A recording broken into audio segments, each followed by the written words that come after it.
आप देख रहे हैं एसएनसी आवाज सैफी अब्बास के साथ। नमस्कार, एसएनसी आवाज में एक बार फिर आपका स्वागत है। आज हम आपको ब्लैकमेलिंग की एक ऐसी दास्तान सुना रहे हैं। ये ऐसी लड़कियों के लिए सबक है जो किसी पर भी भरोसा कर लेती हैं और उससे अपने सपनों का राजकुमार बना लेती हैं। शुरू में तो ये कहानी अच्छी लगती है और ऐसा लगता है जैसे एक दूसरी दुनिया में जी रहे हैं, लेकिन जब इसमें धोखा, फरेब और थ्रेटिंग, ब्लैकमेलिंग शामिल हो जाती है तो उसके बाद उस लड़की को लगता है कि जिसे उसने सपनों का राजकुमार माना था वो तो राक्षस निकला। लेकिन तब तक काफी देर हो चुकी रहती है। हम बात कर रहे हैं जैन क्षेत्र की, जहां पर एक किशोरी जो स्कूल जाती थी उसके आगे पीछे एक लड़का घूमता रहा। पहले तो उस लड़की ने उसे नजरअंदाज किया, लेकिन धीरे धीरे वो उसके प्रेम जाल में फंस गई। और जब उस युवक को यह लगा कि वो उसके प्रेम जाल में फंस गई है तो फिर वीडियो कॉल, चैट और तमाम तरह की चीजों को उसने रिकॉर्ड कर लिया। उसके बाद वो उस किशोरी को ब्लैकमेल करने लगा, पैसे की उगाही करने लगा और यह सिलसिला 2 साल तक चलता रहा। इस बीच युवती काफी तंग आ गई और वो 10th क्लास में पढ़ रही थी। उसके बाद उसने अपनी पढ़ाई भी छोड़ दिया।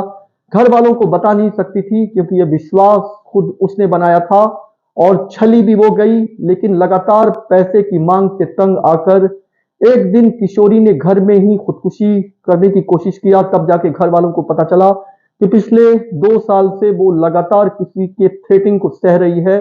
और उसके बाद जैन पुलिस को सूचना दी गई। ये जैन क्षेत्र का मामला है और उसके बाद वो युवक फरार हो गया। सबसे बड़ी बात यह है कि इस तरह स्कूल और कॉलेज के बाहर ऐसे मंचले देखे जा सकते हैं जो इस तरह लड़कियों को झांसा देते हैं और अपने प्रेम की मीठी मीठी बात करके उसे बहलाते और फुसलाते हैं। और उसके बाद कई बार धोखे की बिसात में एक ऐसे ब्लैकमेलिंग की कहानी लिखी जाती है जिसमें वो लड़की बुरी तरह से फंस जाती है।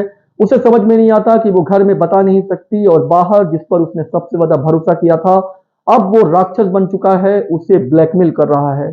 तो ये खुदकुशी जैसी स्थिति तक पहुंचने वाली लड़की को घर वालों ने उसका साथ दिया और उसके बाद थाने में इसकी जानकारी दी। और उसके बाद जब युवक को यह पता चला कि उसके पाप का घड़ा फूट गया है तो वो फरार हो गया, जिसकी तलाश पुलिस सरगर्मी से कर रही है। लेकिन कहानी के पात्र अलग हो सकते हैं, लेकिन इस तरह कॉलेज और स्कूल के बाहर मंचले घूमते हुए दिखाई देते हैं जिनका मकसद सिर्फ इतना है कि वो किसी तरह से लोगों को अपने मोह जाल में फंसाएं। और कई बार इसी तरह की कहानी बार बार दोहराई जाती है और कुछ लोग खुदकुशी जैसा रास्ता भी चुन लेते हैं।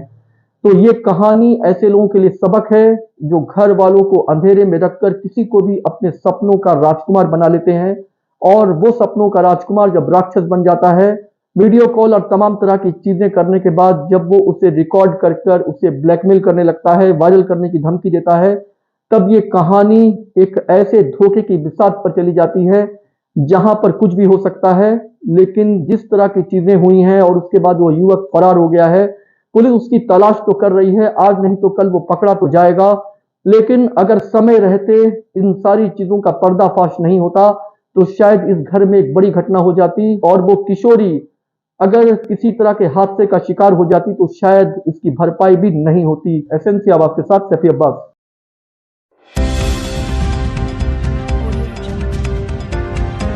आप देख रहे हैं एसएनसी आवाज सैफी अब्बास के साथ।